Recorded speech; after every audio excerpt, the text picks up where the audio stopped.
Hello everyone, good morning to all of you. और कैसी हैं आप सभी? कैसे हैं आप लोग? प्लीज सर बात मत करिए, प्लीज। आप में से किसी के पास सच में बुक नहीं है? आप लोग प्रिपरेशन कर रही हैं प्रीवियस ईयर प्रश्नों का, फिर कैसे आइडिया लगता है कि प्रश्न क्या पूछा गया है? प्रश्न है आपके पास? देना। हाँ, जो बुक्स नहीं मिलती यहाँ मार्केट में, जो पूरा कंपाइल करके देते हैं कि इस ईयर का इस ईयर का। अच्छा अच्छा, लग रहा है मुझे ही निकालना पड़ेगा। कोई नहीं, क्योंकि मॉडर्न हिस्ट्री में मैंने देखा प्रश्न जब तक होते नहीं, मैं वैसे आज आप लोगों को इतना डीप नहीं लेके आई हूँ पढ़ाने के लिए, बट फिर भी मुझे आइडिया तभी चल पाता। और दिल्ली में भी इसकी बुक नहीं मिली, मैंने लास्टली ट्राई किया यहाँ, तो मुझे लगा पटना में होगा। घटना चक्र इसी की टीयर 4 जो टीचर एग्जाम का। अरे ये दिन, ठीक है। आई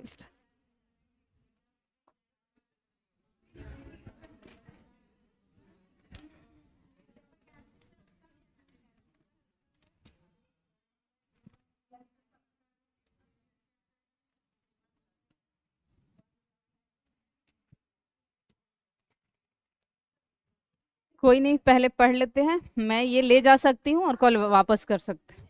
ओके चलिए। तो आज आपकी जो क्लासेस चल रही थी रेगुलर, वो क्लासेस होने वाली है। कल तो मैंने प्रीवियस कराया था ताकि आपको आइडिया चले कि प्रश्न कहाँ से पूछे जाते हैं, बट आज आपका जो है मॉडर्न हिस्ट्री का सेशन चल रहा है। अभी तक जो क्लासेस हुई थी हमने क्या पढ़ा था? यूरोपियों के आगमन के बारे में पढ़ा था। जो नवाब आए थे, यानी नए जो ऑटोमस स्टेट का उदय हुआ था, वो पढ़ा था। और अंग्रेज की अब हमें पढ़नी है कि भारत में अंग्रेज ही क्यों विजय। प्लीज शांति थोड़ा सा। तो अंग्रेजों की विजय की क्या नीतियां रही थी, एक अलग चैप्टर होता है कि किस वजह से जो है अंग्रेज भारत में जो है विजय रहे। प्लीज आप लोग मछली बाजार ना बनाए।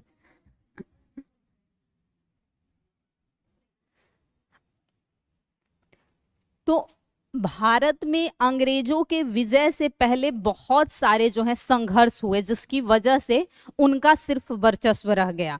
जिसमें से मूल रूप से फ्रांसीसियों से उनके संघर्ष हुए थे, जो 3 कर्नाटक युद्ध के नाम से जाने जाते हैं। उसके अलावा मैसूर का संस्थापक कौन था? हैदर अली। क्योंकि वहां पर पहले था वाडियार वंश, इसीलिए मैंने 18th सेंचुरी का ऑटोनोमस स्टेट पढ़ाया था, ताकि आपको क्लियर रहे कि कहां पर कौन से जो है राजा थे। तो वहां पर था, तो वहां पर हुआ अंग्रेजों के साथ 4 आंग्ल मैसूर संघर्ष, जिसमें 2 हुआ हैदर अली के साथ, और दूसरे में ही उसका पुत्र आ गया था क्योंकि हैदर अली मारा गया था। फिर हुआ 2 और संघर्ष, लास्ट में क्या हुआ? बुरी तरह पराजय होकर अंत हो जाता है उस युद्ध का। उसके अलावा क्योंकि मराठों में पेशवा का पद चलता था, उनके साथ संघर्ष हुआ 3। उसके अतिरिक्त क्योंकि भारतीय उपमहाद्वीप के अंतर्गत उस समय नेपाल, वर्मा, ये सभी क्षेत्र आते थे, तो उनके साथ भी कुछ संधियां हुई थी, जिसमें से उन संधियों में एक था आंग्ल नेपाल जो संधि हुई थी, उसके अलावा बर्मा के साथ और अफगान के साथ। तो मूलतः ये पढ़नी है, और उसके अलावा एक सिंध विजय जो सिंध अभियान के नाम से जाना जाता है, वो आपको पढ़ना है। इसके पश्चात जो अगला चैप्टर आपका होगा वो होगा कि अंग्रेज की क्या नीतियां रही जो उन्होंने भारत में विस्तार किया, क्योंकि ये तो इन्होंने अपना पैर फैलाने के लिए किया युद्ध, और इन्होंने धीरे धीरे भारत पे जो है अपना अधिकार कर लिया। लेकिन किन नीतियों के तहत जो है भारत पर इनका अधिकार हुआ, वो चैप्टर हम कल पढ़ेंगे, जिसमें मूलतः आपको 3 बातें पढ़नी होती है। डलहौजी की क्या थी? जी बिल्कुल, वेलेजली की। हाँ, और द्वैत शासन किसने लाया था? जी हाँ, रॉबर्ट क्लाइव। तो वो पढ़ना है, लेकिन उससे पहले ये कहानी जब तक आप नहीं समझेंगे तब तक क्लियरिटी नहीं आएगी। तो आंग्ल फ्रांसीसी संघर्ष को हम जिस नाम से जानते हैं वो कहलाता है कर्नाटक युद्ध।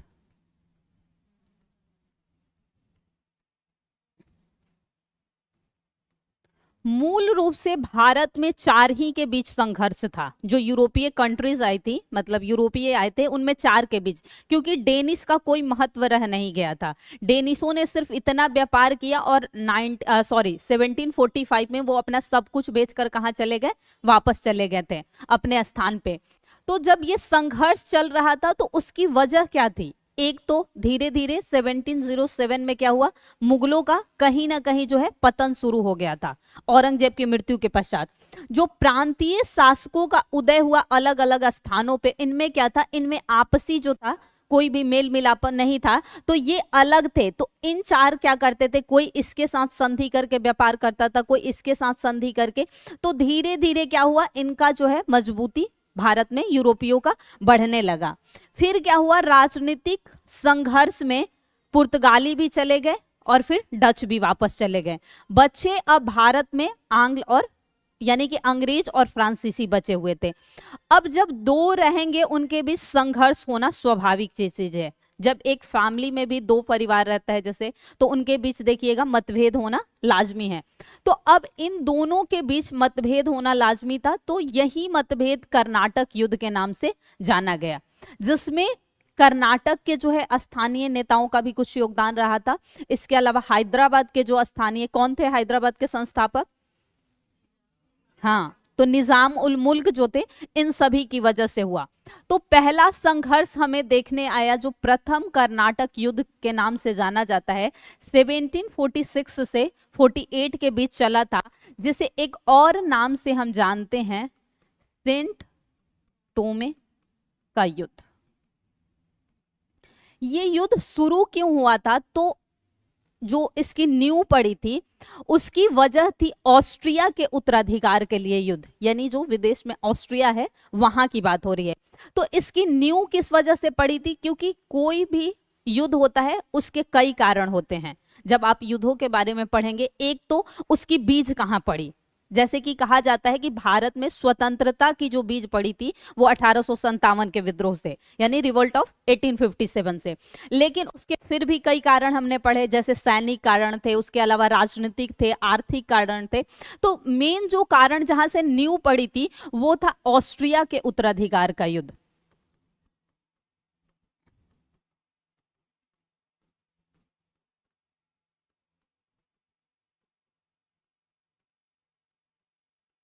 इस वजह से जो है ये संघर्ष शुरू हुआ था। लेकिन जो तात्कालिक कारण था कि उसी समय ये युद्ध क्यों हुआ, उसके पीछे एक वजह होती है। देखिएगा, फैमिली में भी या किसी में काफी दिनों से घर में मतभेद चलता रहेगा, लेकिन कोई ना कोई एक बात ऐसी, आपसी भी रिश्ते में भी बहुत दिनों से जो है वो क्या बोलते हैं, शीतवार चलता रहेगा, कोल्ड वॉर चलेगा, पर लेकिन एक दिन कुछ ना कुछ ऐसी बात उठेगी कि दोनों, मतलब रिश्ते में पति पत्नी हो, किसी भी रिश्ते में लड़ाई या फैमिली हो। तो यहाँ भी जो तात्कालिक कारण था क्या था कि फ्रांस का एक कैप्टन था, उसका नाम था, फ्रांस का अधिकारी था, उसका नाम था कैप्टन बार्नेट। इसने, कैप्टन बार्नेट ने क्या किया कि एक अंग्रेजी जो जहाज थी उस पर अपना अधिकार जमा लिया। अब क्या हुआ, इन्हें कारण मिल गया। तो जब इसने अधिकार जमाया तो इन दोनों के बीच जो है युद्ध हो गया। और उस युद्ध में कर्नाटक का जो नवाब था, कौन था कर्नाटक का नवाब? अनवरुद्दीन। अनवरुद्दीन ने जो है साथ दे दिया। अब ये युद्ध हो गया दोनों के बीच, और लास्टली युद्ध में जो जीत हुई, वो याद रखिएगा, इस युद्ध में जीत हुई थी फ्रांसीसियों की। किसकी जीत हुई थी? जीत जो हुई वो फ्रांसीसी की हुई। और माना जाता है क्यों हुई थी फ्रांसीसियों की जीत, जबकि फ्रांसीसियों से बहुत अच्छी जो थी सैन्य सुविधा अंग्रेजों के पास थी, लेकिन उसके बावजूद फ्रांसीसी, क्योंकि फ्रांसीसियों ने यहां पर तोप खाने का प्रयोग किया था।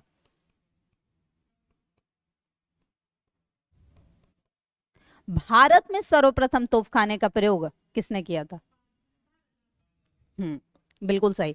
तो ये युद्ध जब हुआ, जीत इसकी हो गई, पर ये कोई निर्णायक जीत नहीं मानी गई। तो इन दोनों के बीच जब कोई निर्णायक जीत नहीं होती है तो संधि कर ली जाती है, और इस संधि के तहत जो संधि हुई वो कहलाई एक्स-ला-शापेल की संधि। जो कब हुई? हमेशा संधि कुछ नहीं, जब युद्ध का जो लास्ट होगा तभी तभी तो युद्ध का लास्ट मान लिया जाएगा। तो जो एंड होता है उसी को याद रखिए कि उस समय संधि हुई। और इस संधि के तहत और जो हुआ कि फ्रांस को अमेरिका का लुईबर्ग मिला। अमेरिका में लुईबर्ग है, लुईबर्ग जो हुआ अमेरिका के, और अंग्रेजों के हाथ में जो गया उस समय, अंग्रेजों के हिस्से में जो गया मद्रास। यानी कि जिस मद्रास पर फ्रांसीसियों का अधिकार था, इस युद्ध के पश्चात अंग्रेजों को ये मिल गया मद्रास, और फ्रांस के हाथ में कहा गया अमेरिका का लुईबर्ग। और इसी के साथ जो है इस संधि का, युद्ध का अंत किया जाता है। अंत में ये भी होता है कि हम दोनों जो है, जो आपसी होंगे झगड़े, उसमें साथ नहीं देंगे। लेकिन उसके बावजूद जब द्वितीय कर्नाटक युद्ध होता है, फिर वही बात होता है कि इन्होंने हैदराबाद के और कर्नाटक दोनों के शासकों का साथ दिया, और यही कारण था कि यह भारतीय जो शासक थे उनकी वजह से हुआ युद्ध था। यहाँ युद्ध इनके अपने कारणों से हुआ था, पर यहाँ पर जो युद्ध हुआ था, जो भारतीय शासक थे, जिसमें से एक हैदराबाद के शासक थे और दूसरे कर्नाटक के शासक थे, इन दोनों का साथ देने की वजह से हुआ फिर से द्वितीय कर्नाटक युद्ध 1749 से 54 के मध्य। इसमें क्या हुआ? 1748 में किसकी मृत्यु होती है? निजाम उल मुल्क। कौन था निजाम उल मुल्क? जब इसकी मृत्यु हो जाती है तो क्या होता है कि इसका जो पुत्र था उसका नाम था नासिर जंग। नोट भी करते जाइएगा, मैं हटा सकती हूं। वह पौत्र जो था, पौत्र समझते हैं, बेटे का बेटा, मोहम्मद जंग। इन दोनों के बीच जो है हैदराबाद के लिए लड़ाई हुआ, क्योंकि इसकी मृत्यु हुई तो इन दोनों के बीच जो है युद्ध हुआ। और कर्नाटक में जो युद्ध शुरू हुआ उस समय, चंदा साहब, जो कि चंदा साहब लगभग 7 वर्षों तक मराठों के कैद में रहा था, उसे इन्होंने छोड़ दिया। किसी अंग्रेजों ने जानबूझ के छुड़वाया कि इन दोनों के बीच आपसी रंजिश हो। तो कर्नाटक में चंदा साहब, और कर्नाटक में एक और जो शासक था, कौन था जो यहां भी साथ दिया था? अनवरुद्दीन। ये दो थे जिनके बीच संघर्ष किस चीज के लिए चल रहा था? गद्दी के लिए। इस संघर्ष का फायदा किसने उठाया? फ्रांसीसियों ने भी और अंग्रेजों ने भी। अंग्रेजों ने क्या किया? एक तरफ से नासिर जंग का साथ देना शुरू किया, एक तरफ से अनवरुद्दीन का। इसके अपोजिट फ्रांसीसी ने एक तरफ से उनका साथ, यानी उधर से मुजफ्फर जंग का, और एक तरफ से चंदा साहब। और इसके पीछे उद्देश्य जो उनका था, लास्टली जो उद्देश्य था वो ये था कि अगर जीत होगी तो कुछ हिस्सा जो है फ्रांसीसियों को, जो निजाम थे, उन्होंने बोला कि हम आपको कुछ साथ देंगे, और अंग्रेजों ने बोला कर्नाटक का कुछ हिस्सा साथ। सोचिए, सिर्फ और सिर्फ अपने लालच के लिए इन दोनों को उन्होंने लड़वा दिया, आपसी मतलब अपने फायदे के लिए जो है। और इसीलिए कहा जाता है कि कभी भी कोई किसी दो लोगों के झगड़े के बीच में नहीं पड़ना चाहिए, क्योंकि अंततः देखिएगा कि इंसान अपने फायदे के लिए ही कुछ करता है। एक बात याद रखिएगा, बाइबल में लिखा है मनुष्य पैदा ही स्वार्थी होता है। हर मनुष्य, चाहे मैं हूं, आप हो, कोई कितना भी कहे कि हाँ मैं किसी के लिए जान कोई नहीं दे सकता, दावे से कह रही हूं, कोई किसी के लिए जान नहीं दे सकता। ये सब जो व्हाट्सअप दुनिया है ना, चैट तक सही लगता है, पर कोई किसी के लिए कुछ नहीं करता, अंततः जो है अपने लिए स्वार्थी होता है। तो ये युद्ध में दोनों ने एक दूसरे को का साथ दिया, और अंततः इसमें जो शासक बना, याद रखिएगा मोहम्मद जंग, याद रखिएगा, क्योंकि ये युद्ध में मारा गया। नासिर जंग जो है मारा गया, इधर जो शासक बना वो बना अनवरुद्दीन। तो ये और ये अलग अलग शासक बने, और इन दोनों के शासक बनने के बाद कुछ क्षेत्र दोनों को मिले, और अंततः जो संधि हुई वो हुई पांडिचेरी की संधि। बस कहानी सुनना है, ये आपसे नहीं पूछा जाएगा, आपसे ये दोनों बातें पूछी जानी है। इसे स्टोरी समझिए और ये पूछने का पॉइंट, क्योंकि मैंने जो पेपर देखा अब तक बहुत डीप नहीं आपसे पूछ रहा है, इसलिए आपको बहुत ज्यादा नहीं अंदर जाके प्रश्नों को करना है। आपसे या तो पूछेगा युद्ध के बारे में या पूछेगा संधि के बारे में। इस संधि में इस बार इन्होंने कहा कि हम भारतीयों के बीच में अब नहीं आएंगे, जो भी इनका आपसी झगड़ा होगा हम किसी भी शासक का सपोर्ट जो है नहीं करेंगे। ये हुआ, ये चंदा शाह नहीं, अच्छा अंग्रेज दोनों के तरफ से एक एक का साथ दिया। इन्होंने भी, निजाम ने यानी हैदराबाद ने एक का साथ दिया इधर से, और कर्नाटक यानी अंग्रेजों ने भी इसका, तभी तो युद्ध होगा। मान लीजिए आप दो भाई हैं और कोई आपका पड़ोसी है जो कि चाहता है कि आप दोनों के बीच बंटवारा हो, तो दो पड़ोसी जब होंगे तो एक आपके भाई का साथ देगा, एक आपका साथ देगा। कहानी समझा रही हूँ, माइंड नहीं करना है, झगड़ा नहीं भाई से करते हैं, मैं बता रही हूँ। दो मान लीजिए, और पड़ोसी क्या चाहते हैं, कभी लिख के दीजिए, पड़ोसी चाहते हैं कि अगर मेरे घर में नमक रोटी बनी हो, आपके घर में भी ना अच्छा खाना बना हो तो गिर जाए। पड़ोसी का काम ही है, किसी को बढ़ते नहीं देख सकते, वो बुराई करना अपने माँ बाप के, अपने बच्चे को देख लो क्या कर रहे हैं। तो ये क्या कर रहे थे, एक इनका साथ दे रहे थे, एक इनका, तभी तो लड़ाई होती। अगर मान लो इन दोनों का ही कर्नाटक साथ देते अंग्रेज, तो झगड़ा किस बात का होता। एक इधर का साथ देंगे, एक इधर का, तभी तो युद्ध होगा। कर्नाटक वालों में एक अंग्रेज ने साथ दिया और एक फ्रांसीसी ने, ठीक वैसे ही हैदराबाद में एक अंग्रेज ने साथ दिया, तभी झगड़ा होता है, जब दोनों में एक एक लोग साथ देंगे। क्लियर? अंग्रेज का क्या बता दूं, अंग्रेज ये हैं कर्नाटक के शासक हैं, मैं अंग्रेज नहीं है ये दोनों कर्नाटक के शासक के लिए लड़ाई लड़ रहे थे कि कौन अगला शासक बनेगा। हाँ हाँ, और अनवरुद्दीन। अच्छा, तो मैंने यहां लिखा, ये जो है नासिर जंग इसका पुत्र था, हाँ हाँ, इसका जब ये मर गया तो, और ये उसके बेटे का बेटा था। तो इन चाचा भतीजा हो सकता है आपस में, क्योंकि दूसरे भाई का बेटा, तो इन दोनों के बीच आपसी झगड़ा हो रहा था, संघर्ष। और ये चंदा साहब बहुत समय से जो है कैद था मराठों द्वारा, इसे छोड़ दिया गया, और अनवरुद्दीन अभी वर्तमान में कर्नाटक का शासक था। तो इन दोनों के बीच संघर्ष हुआ कि कौन अगला शासक नियुक्त किया जाएगा, ये कहानी है। नेक्स्ट फिर हुआ तृतीय कर्नाटक संघर्ष 1758 से 63 के बीच। इसी बीच एक और हुई थी, कौन सा लड़ाई हुआ था, फ्रांसिसियो वांडी वाशका, ये हुआ था फैब 1960 का युद्ध हुआ था। इसमें क्या हुआ था, किसकी हार हो गई थी, फ्रांसीसी हार गए थे। ये जो युद्ध हुआ था तृतीय कर्नाटक युद्ध, ये भी हुआ था ऑस्ट्रिया के उत्तराधिकार में, जहां पर फ्रांस ने साथ किसका दिया था, ब्रिटेन का, सॉरी फ्रांस ने जो साथ दिया था वो दिया था प्रशा का, और इंग्लैंड ने जो साथ दिया था वो दिया था, एक सेकंड,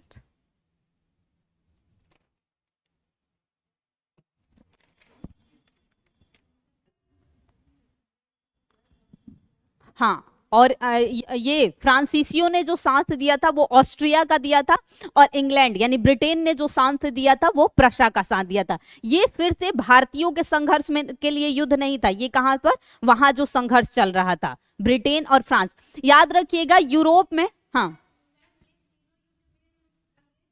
हाँ हाँ, तो ये वहां पर जो लड़ाई चल रहा था उसी का परिणाम यहां देखने को मिल रहा था।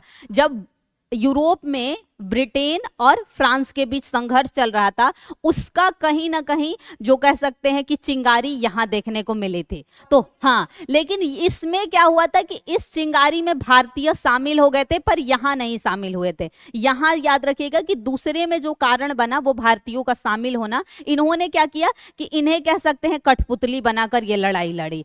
पर यहां जो लड़ाई हुई उसमें याद रखिएगा फ्रांसीसियों ने जो साथ दिया था वो ऑस्ट्रिया का दिया, क्योंकि लड़ाई ही ऑस्ट्रिया के उत्तराधिकार से शुरू हुई थी, और ब्रिटेन ने जो साथ दिया था वो प्रशा का दिया था। और इसमें भी जो अंततः संधि हुई थी वो पेरिस की संधि के साथ अंत हुआ।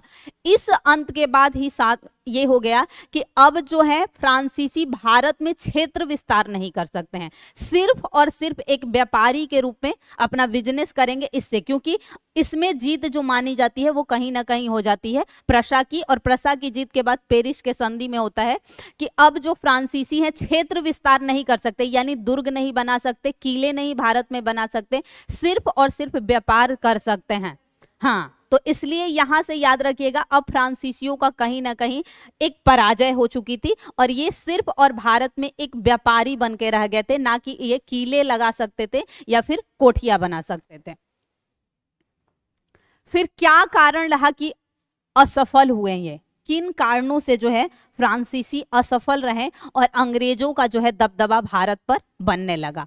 क्योंकि ये मान लीजिए कुछ पॉइंट्स पूछ दे तो आपको पता होना चाहिए, अंग्रेजों की व्यापारिक और आर्थिक श्रेष्ठता, क्योंकि आर्थिक तौर पे अंग्रेज जो थे सबसे ज्यादा जो थे वो मजबूत थे, तो इस वजह से व्यापार के क्षेत्र में इनका जो भारत पे वर्चस्व था वो सबसे बड़े क्षेत्र में था, क्योंकि इनकी कोठियां सबसे अधिक, डेनिश इन्हें खुद बेचकर चले गए थे, पुर्तगाली इनसे हार चुके थे और डच भी हार चुके थे, तो इनका जो था भारतीय उपमहाद्वीप के अंतर्गत एक बहुत बड़े भूभाग पर जो है अधिकार हो चुका था। और यहां देखिए जब बंगाल में क्या हुआ था 1765, कौन सी घटना? इलाहाबाद की संधि, तो बंगाल पर भी पूरा अंग्रेजों का क्या हो गया था अधिकार, सिर्फ 3000 रुपए वार्षिकी पे कहीं भी व्यापार कर सकते थे। पूरी दीवानी किसके हाथों में चली गई थी? बंगाल, बिहार, उड़ीसा, यानी कि बंगाल प्रोविनेंस जो कहलाता था, जिसमें उस समय के वर्तमान का बिहार, झारखंड, उड़ीसा सब क्षेत्र आता था और वेस्ट बंगाल, ये पूरा बंगाल पूरा आता था उस प्रांत में। तो इनका व्यापारिक और आर्थिक, क्योंकि इनके पास रेवेन्यू बहुत अधिक आता था, जितने बड़े भूभाग पर आपका अधिकार होगा उसके पास आपके पास रेवेन्यू बहुत अधिक आएगा, तो ये आर्थिक रूप से थे। अंग्रेजों की बंगाल विजय, यही बात हो रही है 1764 का युद्ध, बक्सर के युद्ध के बाद इनका बंगाल पर जो है दीवानी प्राप्त हो गया। और 1765 में क्या हुआ, क्लाइव ने क्या कर दिया था, द्वैध शासन भी लागू कर दिया था। अंग्रेजों में परस्पर सहयोग था और फ्रांसीसियों में नहीं था, क्योंकि वहां से फ्रांस की सरकार जो है इनको देखती थी और यहाँ पर इनकी कंपनी देखती थी, इसीलिए ये अंतर रहा था कि इनकी जो है मजबूती ज्यादा थी। अब यहाँ रहते हुए मान लीजिए कोई बिजनेस चलाए और कहीं दूर से आप कोई बिजनेस को देखे तो बिजनेस में नुकसान होगा ही, कितना बताएगा। मान लीजिए कि जो स्टाफ है, आप कोई बिजनेस कर रहे हैं, आपने किसी के अंडर देके और चले गए विदेश, तो वहां से आप कितना, लेकिन मान लीजिए आप वहीं पास में है तो रोज आके आप देखेंगे कि हाँ आपका स्टाफ कैसे काम करता है कैसे नहीं करता है, तो परस्पर सहयोग ये अलग।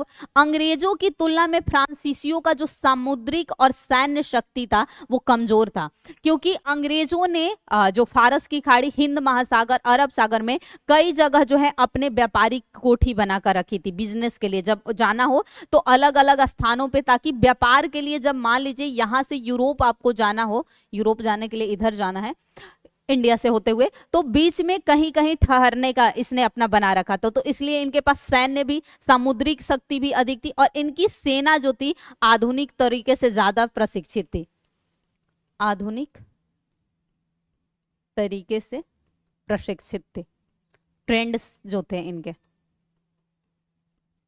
इसके अलावा फ्रांसीसी कंपनी के अधिकारियों में दूरदर्शिता, जैसे डुप्ले की जो नीतियां थी वो भी बहुत बेकार थी। उसके अलावा जो आया था लाली द काउंट, उसकी भी, इनकी जो दूरदर्शिता का मतलब होता है इनके द्वारा जो नीतियां लाई गई थी उतनी जो थी पारदर्शी नहीं थी, तो इस वजह से भी कहीं ना कहीं नुकसान होगा।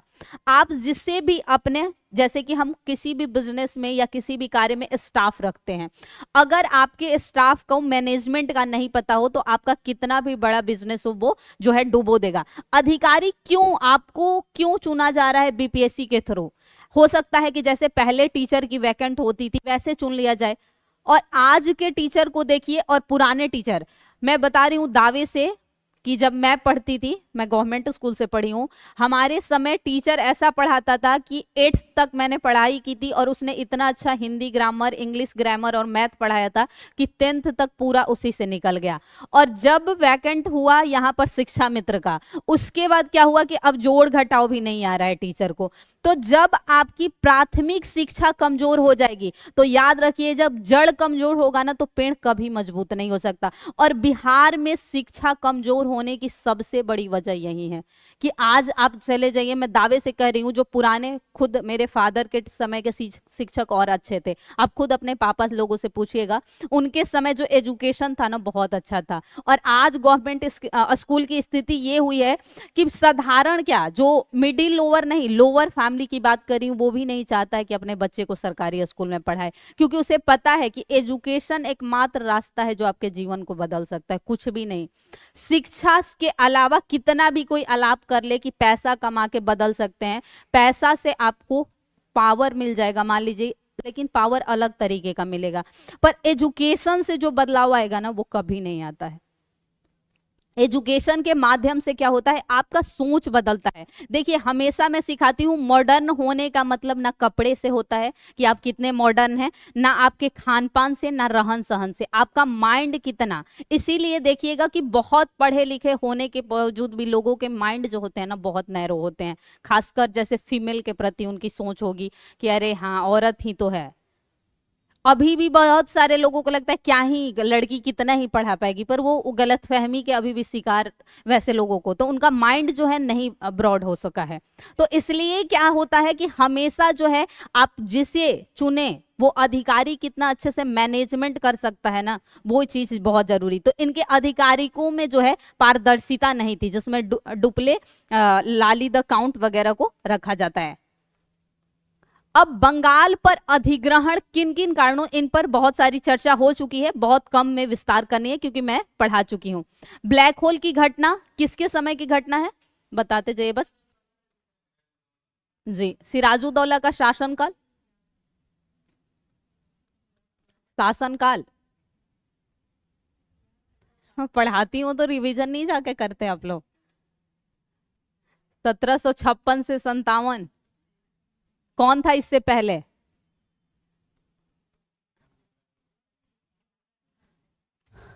अलीवर्दी के बाद बना था, उसका जो था बेटी का बेटा ये बना हुआ था, इसके समय ये घटना हुई। सिराजुद्दौला याद रखिए जब बंगाल का नवाब बना तो इसने कलकत्ता के लिए एक अधिकारी चुना जिसका नाम था मीर कुछ करके नाम था, हाँ जी बिल्कुल सही, मीरचंद नाम था उनका, नहीं मानिक चंद नाम था, मानिक चंद। तो मानिक चंद को इसने पूरे कलकत्ते के जो है अधिकार दे दिया। अब मानिक चंद निकला, वही कहते हैं ना कि रिश्वत के बिना जीवन अच्छा जीने के लिए लोग रिश्वत, इसने क्या किया, रिश्वत लेके पूरा कलकत्ता शहर किसको दे दिया, अंग्रेजों को दे दिया। और उस समय अंग्रेजों ये जो है सिराजुद्दौला ने कलकत्ता का नाम अली नगर रख दिया था, उस समय कलकत्ता के नाम से नहीं जाना जाता था। याद रखिएगा सिराजुद्दौला के समय कलकत्ता जो है किस नाम से जाना जाता था, अलीनगर। तो इसने क्या किया, ये क्षेत्र जो है अलीनगर दे दिया। फिर अंततः सिराजुद्दौला और अंग्रेजों के बीच युद्ध हुआ और यहां पर याद रखिएगा 1757 की ही घटना है, फैब 1757 में हुआ अलीनगर की संधि। किसके किसके बीच हुई, अब बता भी दो, मैंने तो बता ही दिया किसके बीच हो सकती है संधि। अंग्रेजों का अधिकार था तो अंग्रेजों और सिराजुद्दौला के मध्य हुई थी ये संधि, अलीनगर की संधि। और उसके पश्चात ये घटना घटी प्लासी का युद्ध। प्लासी का युद्ध की कहानी पूरी समझा रखी हूं। शौकत जंग, घसीटी बेगम, मीर जाफर, राय दुर्लभ, सभी ने किसका साथ दिया, अंग्रेजों का साथ दिया।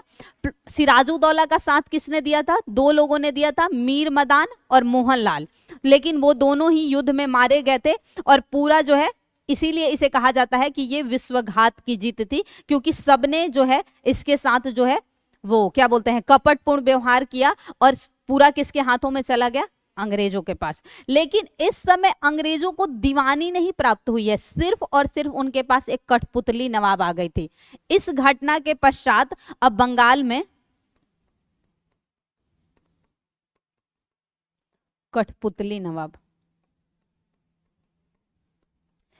इसका मतलब यानी जो अंग्रेज बोलेंगे उसके इशारों पे काम करेंगे। कुछ जो है वहां का क्षेत्र भी जो था वो किसको दे दिया था, बंगाल के नवाब ने अंग्रेजों को, सिर्फ राजस्व के लिए, उसका अधिकार नहीं था, सिर्फ और सिर्फ रेवेन्यू जनरेट कौन कर सकता था, अंग्रेज करता था। ये घटना हुई। इस घटना के पश्चात घटना जो घटी, क्योंकि इसके बाद सिराजुद्दौला के पश्चात कौन बना, बताते जाओ जी, जाफर। हाँ,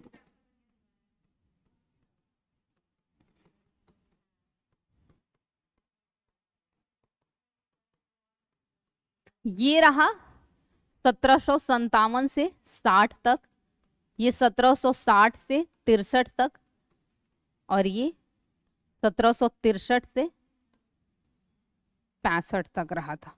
फिर उसके बाद इसका पुत्र मीर जाफर का जो है एक पुत्र नजमुद्दौला बनेगा, और उसके बाद एक एतमुद्दौला या कुछ नाम था वो बनता है। उनके बारे में इतना पढ़ने की। तो जब बक्सर का युद्ध हुआ तो यही सबसे निर्णायक युद्ध माना गया इनके बीच, बंगाल पर अधिग्रहण के लिए। इस युद्ध में पता ही है, एक तरफ से 3 लोग थे और अंग्रेजों की तरफ से क्लाइव ने नेतृत्व किया। तो इन 3 लोगों में एक जो था मीर जाफर था, जो कि हट चुका था बंगाल के नवाब से। जी हाँ बोले, हाँ जी, इसमें क्लाइव था और हेक्टर मुनरो। जी बिल्कुल सही। ये तो ये बात होती है, ऐसे पढ़ के तब लगेगा कि हाँ आप लोगों ने पढ़ रखा है। क्लाइव, ये मुनरो, हेक्टर मुनरो। तो इन दोनों के बीच तो ये माना जाता है कि अंग्रेजों की वाकई निर्णायक जीत थी, क्योंकि इधर 3 लोग थे फिर भी ये हार गए और ये अकेले जो है जीत गया। इस जीत के बाद यहां से बहुत इंपॉर्टेंट है, यहां याद रखिए, इसे 2 भागों में पढ़िएगा। इलाहाबाद, इस युद्ध के बाद इलाहाबाद की 2 संधि होगी, एक होगी 12 अगस्त को, ये 65 में ही, और ये 16 अगस्त को। ये जो संधि होगी ये याद रखिएगा किसके साथ, ये होगी शाह आलम द्वितीय। शाह आलम द्वितीय, कौन था शाह आलम द्वितीय, अली गौहर। हाँ, यहां किसके साथ होगी, सिजाउद्दौला। कौन था सिजाउद्दौला, हाँ। तो यहां जो संधि हुई इसे क्या कर दिया गया, पेंशन पर भेज दिया गया, 26 लाख वार्षिक पेंशन पर। ये अब यानी पेंशन भोगी हो गया, 26 लाख सालाना देगा, और पूरा क्षेत्र पर किसका अधिकार होगा, बंगाल, बिहार, उड़ीसा के क्षेत्र पर अंग्रेज का। इसके हिस्से में जो क्षेत्र आए थे मुगलों के, वो याद रखिएगा कड़ा और इलाहाबाद का। कड़ा इलाहाबाद के पास का एक क्षेत्र है वो, जो कि किसका था वैसे रियल में, अवध के नवाब का। और अवध के नवाब के हिस्से में जो आया वो आया कड़ा और इलाहाबाद को छोड़कर, कड़ा व इलाहाबाद को छोड़कर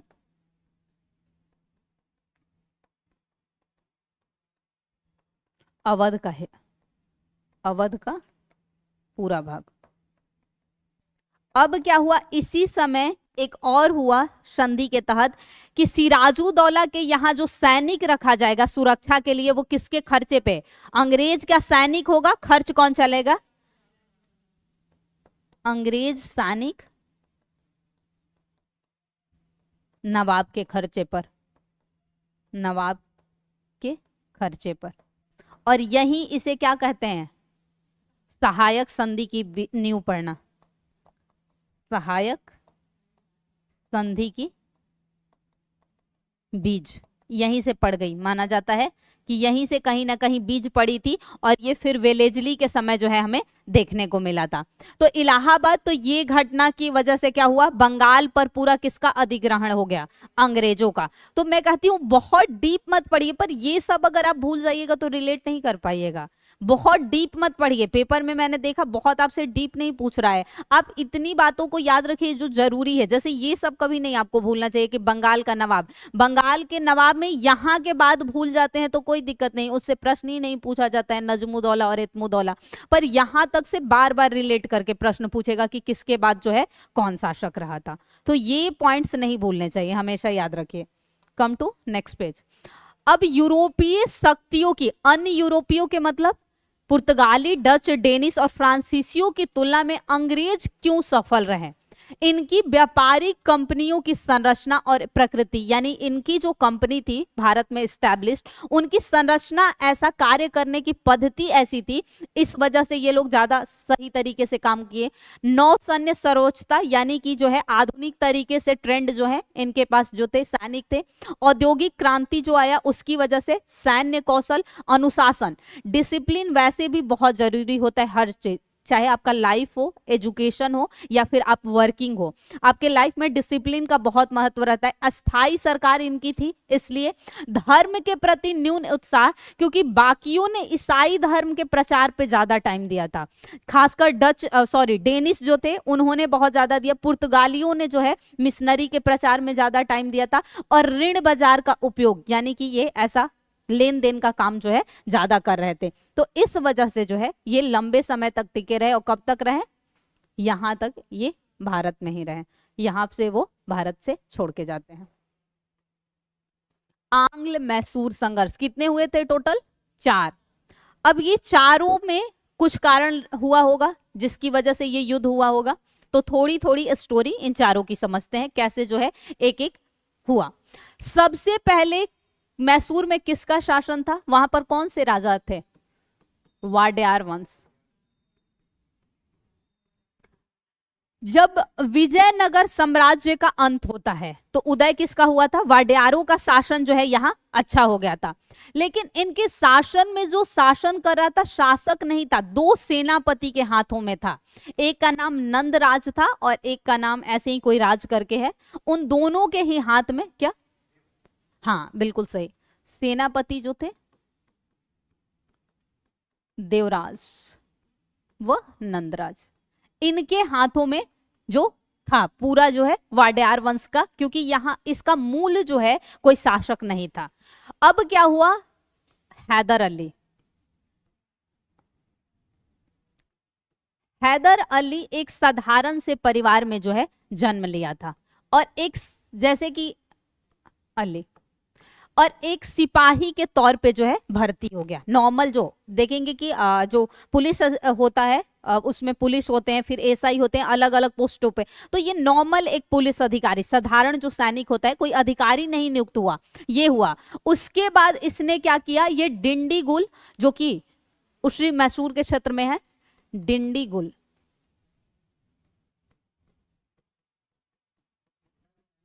हाँ नहीं इसके नहीं, ये था नहीं, डिंडीगुल का फौजदार। अब ये अच्छा पोस्ट पे चला गया। तो जब यहाँ ये फौजदार बन गया हैदर अली, क्योंकि मान लीजिए कि आपको काम करने का एक्सपीरियंस हो, देखिए आप अपनी मेहनत पर बहुत कुछ पा सकते हैं, और ये रियलिटी है। जैसे आप भले ही नियुक्त किसी पद पे हो, लेकिन आप में अगर दम है और जज्बा है तो कुछ भी कर सकते हैं। तो ये हुआ भले ही साधारण, लेकिन ये क्या हुआ? फौजदार बन गया। उसके बाद इसने क्या किया? इन सभी के साथ अपना वो बनाते हुए ये 1761 में क्या हुआ? मैसूर का स्थापना कर दिया, मैसूर का संस्थापक बन गया। यानी कि स्वतंत्र राज्य की नींव जो मैसूर की रखी गई थी, कब? मुगलों के पतन के पश्चात वो किसने रख दी? हैदर अली ने रख दी। हैदर अली जब संस्थापक बन गया तो इस क्षेत्र में इसका वर्चस्व जो है अधिक बढ़ने लगा, और अंग्रेजों के साथ इसके आपसी नोकझोंक होने लगे। इसी आपसी नोकझोंक के तहत जो हुआ था वो हुआ था प्रथम आंग्ल मैसूर संघर्ष 1767 से 69 के बीच। हुआ ये था कि जो निजाम थे, निजाम कहाँ के मूलतः थे? हैदराबाद के। निजाम और मराठा जो थे ये अंग्रेजों से मिल गए थे, और हैदर अली अकेला था। उन सब ने मिलकर जो है हैदर अली से युद्ध को किया, लेकिन इसमें जो अंततः जीत हुई थी वो हैदर अली की ही हुई थी। हैदर अली के जीत के पश्चात क्या हुआ था कि इन दोनों के बीच एक संधि हुई जो कि कहलाई मद्रास की संधि। मद्रास की संधि में यह हुआ कि दोनों ने जो क्षेत्र जीते हैं एक दूसरे के, वो वापस कर देंगे, क्योंकि निर्णायक ये जीत नहीं हुई थी। हमेशा संधि वहां होती है जब कोई युद्ध निर्णय पे नहीं पहुंचता है, अंतिम जो है निर्णय पे नहीं पहुंचेगा, तो एक ट्रीटी के तहत जो है दोनों अपनी अपनी बातों को रखेंगे। तो अंग्रेजों और हैदर अली के बीच जो ट्रीटी हुई उसमें यह रखा गया कि दोनों ने एक दूसरे का जो क्षेत्र जीता है वो वापस कर देते हैं, और आगे अगर कोई भी बाहरी आक्रमण हमारे पे होता है तो हम दोनों एक दूसरे का साथ देंगे। यानी कि अंग्रेज देंगे हैदर अली का साथ और हैदर अली देगा अंग्रेजों का साथ। दोनों ने एक दूसरे के जीते हुए क्षेत्र वापस कर दिए। यहां से इस युद्ध का अंत होता है। लेकिन क्या किया अंग्रेजों ने? चाल चला। अंग्रेजों ने क्या किया? कहा तो था कि हम आपका युद्ध में साथ देंगे, लेकिन इन्होंने जब एक बार 1700 बात है 79 की कि हैदर अली पर आक्रमण हुआ और अंग्रेजों ने साथ नहीं दिया, इसी बात से गुस्सा होकर क्या किया 1780 में उसने फिर से युद्ध शुरू कर दिया। क्योंकि बोला कि जब संधि में आपने कहा था कि आप हमारा साथ देंगे, तो जब मेरे ऊपर 1789 में आक्रमण हुआ तो क्यों साथ नहीं दिया। और अंग्रेजों ने क्या किया, और अब जो निजाम थे आकर मिल गए थे हैदर अली से ही, यानी निजाम जो पहले अंग्रेजों के पक्ष में थे वो आकर मिल गए थे किसमें? हैदर अली में। ये युद्ध होता है, लेकिन ये युद्ध लंबे समय तक नहीं चलता है। 1782 में क्या होता है? हैदर अली की मृत्यु हो जाती है युद्ध में ही। अब कौन अगला शासक बनेगा?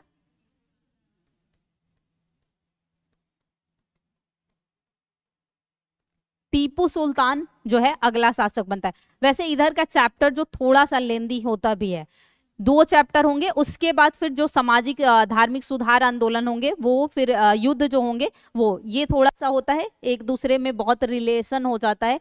इसलिए मैं कहती हूँ अगर आप लोग थोड़ा सा पहले मेडिवल पढ़े होते तो वहां मराठों को पढ़े होते, पेशवा कैसे बने थे वो सब, तो इसलिए और दिक्कत। इसलिए हिस्ट्री को जब भी खुद से पढ़ना याद रखना एंशिएंट से शुरू करना, मॉडर्न से पढ़ना कभी मत शुरू करना, वरना बहुत सारी स्टोरी जो है ना नहीं समझ पाओगे। टीपू सुल्तान एक अच्छा शासक था। इसने क्या किया? बहुत सारे सुधार कार्य किए, जैसे कि इसने यूरोपियों के तर्ज पर अपनी सेना बनाई। इसके फादर ने फ्रांसीसियों के तौर पे बनाई थी अपनी सेना, इसने भी फ्रांसीसियों के तौर पे अपनी सेना बनाई। मुद्रा वो क्या बोलते हैं, नाप तौल के लिए शुरू किया। श्रीरंगपट्टनम में स्वतंत्रता के वृक्ष लगाए थे। उसके अलावा एक और किया था, जैकोबिन क्लब का निर्माण किया था। इसके अलावा इसने रैयतवाड़ी, क्या होता है रैयतवाड़ी?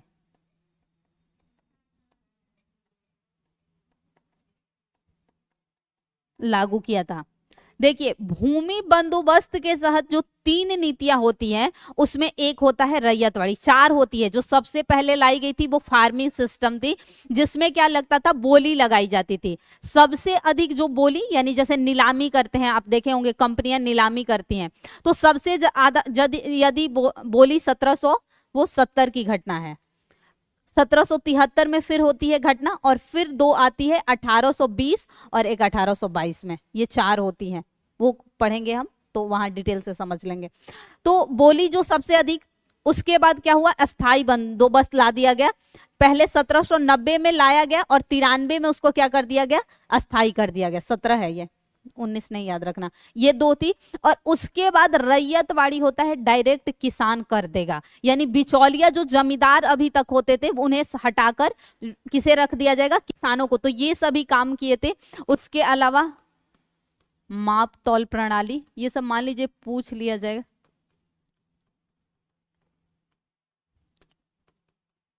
फ्रांसीसी सेना की तर्ज पर अपनी सेना प्रशिक्षित किया। यहां सेना के बाद प्रशिक्षित लिख लेना, क्योंकि यहां इस साइड नहीं हो सकता लिखा।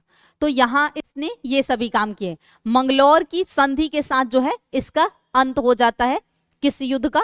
द्वितीय आंग्ल मैसूर। जब टीपू के आने के बाद इस युद्ध में ऐसा कोई निर्णायक कार्य नहीं होता है, कुछ समय तक संघर्ष दोनों के बीच चलता है और अंततः टीपू संधि के लिए बाध्य हो जाता है। और टीपू कहता है कि हम संधि कर लेते हैं, और वो क्योंकि जो संघर्ष हुआ था हैदर, एक बीच यहाँ एक युद्ध भी हुआ था, पोर्टोवा का शायद युद्ध था, इसके पिता और, हाँ 1781 में जो हुआ था, नोट कर लीजिए, पूछा जा सकता है, पोर्टो-नोवा का युद्ध 1781, हैदर अली ही, क्योंकि 82 में मृत्यु हुई है। पोर्टो नोवा का युद्ध, यही पूछा जाता है आपसे प्रश्न। कहानी हिस्ट्री में नहीं पूछी जाती है, याद रखिए, जब भी पूछा जाएगा फैक्ट्स पूछा जाता है, इसलिए कहानी को सिर्फ समझिए हिस्ट्री में और सुनते रहिए। तृतीय, क्योंकि इसके बाद कोई निर्णायक ऐसा कुछ नहीं हुआ, अंततः टीपू सुल्तान संधि करने के लिए राजी हो गया और मंगलोर की संधि के साथ इस युद्ध का अंत कर दिया जाता है। तीसरा हुआ आंग्ल मैसूर युद्ध, ये भी किसके साथ होगा, टीपू सुल्तान। इस समय टीपू ने बाहर से यानी कि यूरोप से मदद लिया था, और किससे, फ्रांस से मदद लिया था। इसने एक लेटर भेजा फ्रांस को और बोला कि हमें आपकी मदद की जरूरत है, क्योंकि अंग्रेज जो है हमारे क्षेत्र पर अधिकार कर रहे हैं। अब फ्रांसीसियों का गुस्सा था ही फ्रांसीसी युद्ध का कि इसने जीत करके हमें जो है वहां पर क्षेत्र अधिकार खत्म कर दिया है, तो फ्रांस ने जो है इसमें इसका साथ दिया। फ्रांस, और फ्रांस के अलावा मैंने बात की थी फर्स्ट डे कस्तुनतुनिया, याद है, जो तुर्क के पास का क्षेत्र था, उनके से दोनों से मदद मांगी थी, दोनों ने मदद की, और इसके साथ जो होता है युद्ध चलता रहता है। लेकिन इस युद्ध में जो संधि होती है, श्रीरंगपट्टनम की संधि, इसमें क्या होता है कि टीपू सुल्तान कहीं ना कहीं पराजय फील करता है, क्योंकि जब ये पैसे नहीं दे पाता है तो इसके दोनों बेटे को गिरफ्तार कर लिया जाता है, दोनों बेटों को गिरफ्तार कर लिया जाता है, और उसके अलावा इसके बहुत बड़े भू क्षेत्र पर किसका अधिकार हो जाता है, अंग्रेजों का। तो वो ये याद रखिएगा, बस पूछ लिया जाए कि किस युद्ध के तहत टीपू सुल्तान के बेटों को बंदी बनाया गया था, तो तृतीय, बेटों को बंदी और मैसूर के बड़े भूभाग पर अंग्रेजों का अधिकार हो जाता है।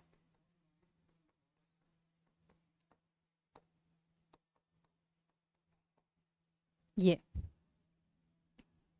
नेक्स्ट होता है चतुर्थ आंग्ल मैसूर युद्ध। ये ज्यादा लंबा चलता नहीं है, क्योंकि एक बहुत बड़े भू क्षेत्र पर ऑलरेडी इनका, तो वहां का रेवेन्यू अब किसके हाथों में जाने लगा था, अब अंग्रेजों। तो वैसे ही आर्थिक तौर पे जो है मैसूर कमजोर हो चुका था, और ये युद्ध 1799 में शुरू होता है और उसी टाइम अंत होता है, क्योंकि अब जो है टीपू सुल्तान कमजोर पड़ चुका था और ये युद्ध में मारा जाता है। लेकिन यहाँ पर आपको याद रखना है, यहाँ पर जैसे ही मैसूर से किसका अंत होता है, हैदर अली और टीपू सुल्तान का, यहाँ पर पुनः से वाडेयार वंश को संस्थापक बना देता है, यानी कि शासक रख देता है। वाडेयार वंश का कौन था, याद है किसी को, चक्का नहीं, वाडेयार वंश के कृष्ण द्वितीय को मैसूर का शासक नियुक्त। यानी कि अब पूछा जाए सिंपल आपसे कभी भी कि जो आंग्ल मैसूर संघर्ष हुआ उसके अंत के पश्चात शासक मैसूर का कौन बना, तो याद रखिएगा वाडेयार वंश का कृष्ण द्वितीय। ये सेकंड मैंने लिखा है, द्वितीय, हाँ वो पहले से था। यहां पर जो शासक बना था वो कृष्ण द्वितीय था। कौन, अच्छा आप उसकी बात कर रहे हैं जो गवर्नर था, शायद गवर्नर में वेलेस्ली का कब से कब शासनकाल, नहीं वेलेस्ली नहीं होगा, विंसीटार्ट के बाद का जो बना था ब से ही नाम है, बर्लेस्ट होगा अगला जो शासक होगा यहाँ पर। क्योंकि इससे याद रखिए ये जो घटना 1799, अच्छा इसकी बात कर रहे हैं, हाँ यहाँ तक हो सकता है, मैं इसकी बात कर रहे थे, हाँ हाँ वेलेस्ली यहाँ पर बात, हाँ मैं इसकी बात कर रही थी, 1767 में होगा वर्लेस्ट। ये जब पूरा गवर्नर का मैं पूरा शुरू से लेकर लास्ट तक जितनी घटना है उसका पूरा ही पढ़ा दूंगी। अगर आप बोलेंगे तो इस घटना से पहले ही मैं पढ़ा दूंगी ताकि कल की ही क्लास में करा दूं, साथ में तो पढ़ा दूंगी पर वो पढ़ेंगे पूरा मिल जाएगा कौन सी घटना। उससे क्या होगा आगे जब मैं पढ़ाऊंगी तो एक एक घटना, क्योंकि इतना क्रम है कि फैक्ट्स याद रखना मेरे बस में तो नहीं होता। फिर आता है मराठा संघर्ष। अब यही होता, अब मराठा आप पढ़े होते तो पता होता कौन किससे, पर फिर भी जितना समझ सकते हैं समझ लीजिए। आंग्ल मराठा संघर्ष, मराठों के साथ 3 संघर्ष हुए थे अंग्रेजों के। पानीपत का तृतीय युद्ध कब, हम्म, किसके बीच?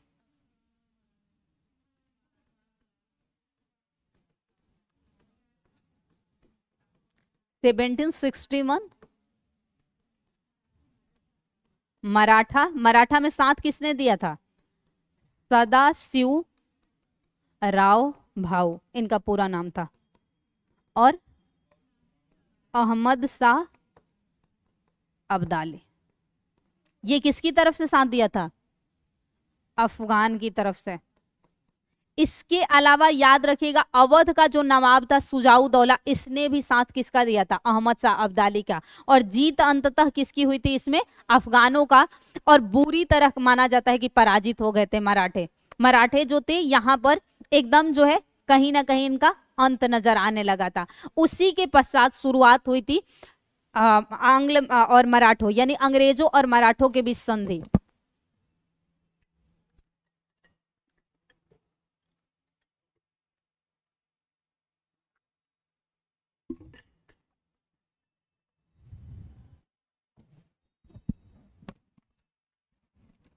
आज की क्लास इंपॉर्टेंट है आपकी, उस पे यूट्यूब की, प्लीज देख लीजिएगा, आपके ही फायदे की बात है।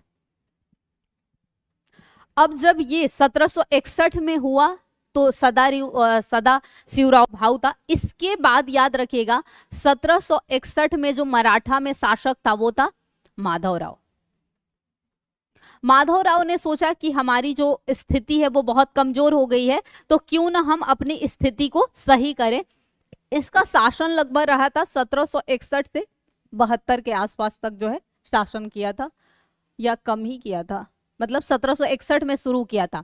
इसकी मृत्यु जब हो जाती है माधवराव का, तो इसका पुत्र जो है बनता है अगला शासक। उसका नाम था नारायण राव। क्या किया? नारायण राव के चाचा रघुनाथ राव, याद रखिएगा ये जो संधि हुई है, इसलिए रघुनाथ राव की कहानी समझा रही हूं। रघुनाथ राव व अंग्रेजों के बीच। यहां एक बात और याद रखिएगा, जब मैं अंग्रेज की बात करूं तो यहां दो अंग्रेजों को याद रखना है, एक बंबई के और एक कलकत्ता के। कलकत्ता यानी जिन्होंने बंगाल पर अधिग्रहण किया था वो कहलाते थे कलकत्ता के अंग्रेज, और जो पहले से सूरत में वगैरह में और महाराष्ट्र दक्कन के क्षेत्रों पर अधिकार था वो कहलाते थे कहाँ के? बंबई के। तो ये जो हुआ था बंबई के साथ संधि थी। तो क्या हुआ कि जब माधवराव के बाद नारायण राव बना अगला मराठा में शासक, तो रघुनाथ राव कौन था? उसका चाचा था। उसने क्या किया? अपने भतीजे को जहर देकर मार दिया। क्यों? सिर्फ पेशवा का पद पाने के लिए। किसके लिए? क्योंकि वहां पर क्या चलता था? पेशवा का पद चलता था। तो नारायण राव मर गया। नारायण राव के बाद उसका पुत्र बना जिसका नाम था माधव नारायण राव। माधव नारायण राव। और जब माधव नारायण राव शासक था तभी हुई थी 1775 में सूरत की संधि रघुनाथ राव और अंग्रेज। और किस बात से? कि अंग्रेजों ने वादा किया था रघुनाथ राव को कि हम आपको पेशवा बनवा देंगे। इसने क्या किया? उस फायदे में पेशवा बनने के लिए सत्ता की लालच में सूरत की संधि कर दी। अब क्या हुआ? उन क्षेत्रों पर अंग्रेजों का अधिकार होने लगा। अंग्रेज की बोले, और इसके अलावा सूरत की संधि में कई आसपास के यानी कि उस रीजन के कई छोटे क्षेत्रों का रेवेन्यू जो था अंग्रेजों के हिस्से जाने वाला था। ये संधि हो गई। तो ये संघर्ष का कारण बना, ये पहला युद्ध नहीं था। क्योंकि सबसे दिक्कत आती है कि जब मराठा संघर्ष में संधि के बारे में पूछा जाता है। मराठा संघर्ष में याद रखिए कई संधियां हुई है। यहां देखेंगे आप 4 संधि हुई है, यहां देखेंगे 2-3 संधि हुई है अलग अलग। देवगांव की संधि अलग से हुई है, निजाम से, होलकर से। उसके अलावा एक और हुई है जिसे हम कहते हैं, यहाँ शायद नोट नहीं है वो, राजपुर घोट। एक निजाम थे महाराष्ट्र के, को क्या कहा जाता था? पूना वाले को हाँ सिंधिया निजाम से, और एक होलकर। तीनों से संधि यहाँ हुई थी सेकंड वाले में। और अंततः जो संधि हुई थी पूना की संधि, यहाँ क्या होगा? आपका पेशवा का अंत हो जाएगा, पेशवा पद का अंत हो जाएगा। और पेशवा, अंतिम पेशवा कौन बना था? अंतिम पेशवा कौन था जिसके बाद पेशवा पद का अंत कर दिया गया था? हाँ बोलिए। हाँ सही है, बाजीराव द्वितीय। बाजीराव द्वितीय। बाजीराव द्वितीय को क्या किया गया, पेंशन भोगी बनाकर कहां भेज दिया गया? नहीं, तंजौर जो आप ये पेंशन 5 लाख सालाना देना था, वहां तो तब भी 26 लाख मिला था सालाना मुगलों को, क्योंकि मुगलों का बड़े क्षेत्र पर अधिकार था, इनका नहीं था, क्योंकि ये सिर्फ महाराष्ट्र पूना वाले क्षेत्र में पेशवा होते थे। तो बाजीराव को बनाया गया और इसे पेंशन भोगी बचाकर बिठूर, कहाँ है बिठूर वर्तमान में, ये भी प्रश्न पूछा गया है। आप लोग प्रीवियस ईयर प्रश्नों को बिल्कुल नहीं पढ़ते कभी भी। बिठूर जो है कानपुर में है, इसी वजह से कानपुर का बिठूर में अगला शासक पेशवा के बाजीराव द्वितीय के बाद इसका दत्तक पुत्र यानी एडॉप्टेड सन कौन बना था? याद करिए, 1857 का विद्रोह जिसमें किसने साथ दिया था कानपुर से? नाना साहब। तो वो इसी का, बाजीराव द्वितीय का ही दत्तक पुत्र एडॉप्टेड सन था नाना साहब। इसीलिए तो कानपुर को क्यों विलय किया गया था? क्योंकि बाजीराव द्वितीय का ये अपना पुत्र नहीं था, एडॉप्टेड सन था, तो उन्होंने पहले ही उसमें नियम क्या था, डॉक्ट्रिन ऑफ लैप्स में, कि हम नहीं देंगे आपको, तो इसलिए करे। और यही वजह था कि नाना साहब 1857 के विद्रोह में कानपुर से नेतृत्व किए थे। तो ये याद रखिएगा कि ये प्रश्न पूछा जा सकता है कि पेशवा पद का अंत कहां से हुआ, तो ये याद रखिएगा तृतीय आंग्ल मराठा युद्ध जब होगा 1816-19 का, तो पूना की संधि के बाद पेशवा का अंत कर दिया था उन्होंने। यहां फिर कहानी समझ लीजिए। तो रघुनाथ राव और अंग्रेजों के मध्य क्या हो गई, संधि हो गई।